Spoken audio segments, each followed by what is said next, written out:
Hello and welcome to a Bible study video. The first thing that I'm going to mention is a proverb.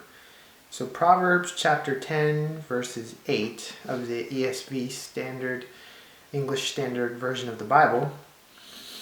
It says, "The wise of heart will receive commandments, but a babbling fool will come to ruin." And so you have the parallel here.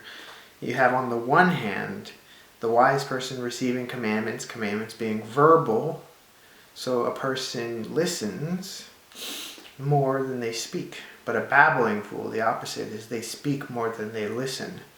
And often in our culture we're presented with the idea of talk show hosts, where it's all about who can talk the most and who can talk the loudest and the longest and the most boisterously. But in the Bible, we're given the wisdom that the wise of heart will receive commandments, that they listen more than they speak. And so, as you'll find in the Bible, there are many examples of how we are to be a people of listening, Christians. And so, Psalms chapter 1, the very first psalm of all, gives us an idea of what exactly we should be listening to. Verses 1 and 2 give us that example of chapter 1, Psalms. It says, "Blessed is the man who walks not in the counsel of the wicked, nor stands in the way of sinners, nor sits in the seat of scoffers.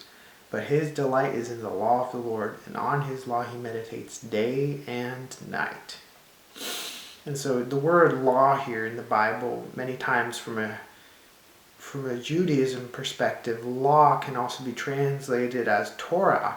Torah meaning literally instruction.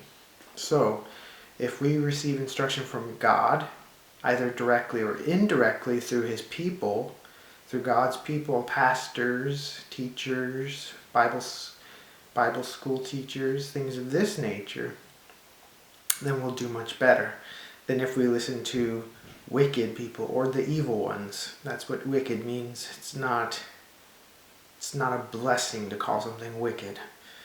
And so we don't listen to the counsel of the wicked. So that basically means anybody outside of God's definition of right and wrong and His standards are not things that we should spend much time listening to. Standing in the way of sinners, that's people who are on the path or the way to destruction, which is what sin is. In the Bible it says the wages of sin is death. Nor sits in the seat of the scoffers. Scoffers would be examples of university professors who disregard the Bible. They scoff at it, saying it's a fairy tale or a fable or just psychosomatic, and that people gain some form of relief from it. But the Bible gives us the delight of the law, the teaching of the Lord, which the promise of that is in verses 3 and 4 of Psalms chapter 1.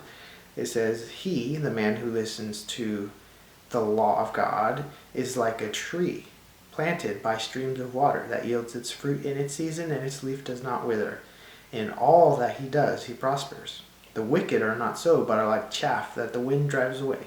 So chaff is the opposite of wheat, really, because wheat is something edible, constructive, useful to human beings, whereas weeds are the opposite. They're destructive and harmful to the things that we like to use for food, like wheat, bread, things of that nature.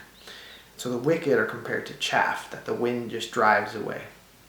Because whenever the harvest is made, the chaff is removed from the field and it's just discarded of, so blown away. And that's the way the wicked is seen. And that would conclude my teaching for today, my Bible study. I would say that in closing, this is why we are to do this. For the Lord, verse number 6 of Psalms 1 says, "For the Lord knows the way of the righteous, but the way of the wicked will perish." So ultimately, we want to be wise and receive commandments and not be babbling fools, simply because we'll be self-destructive otherwise. We'll end our own lives before our time. And that is the wisdom that God offers us today. If you give this video a like, a thumbs up, subscribe to my channel. I plan on posting more videos like this, more Bible studies, things of that nature. And in the future, we'll see what happens from there, Lord willing. Thank you and amen, Lord.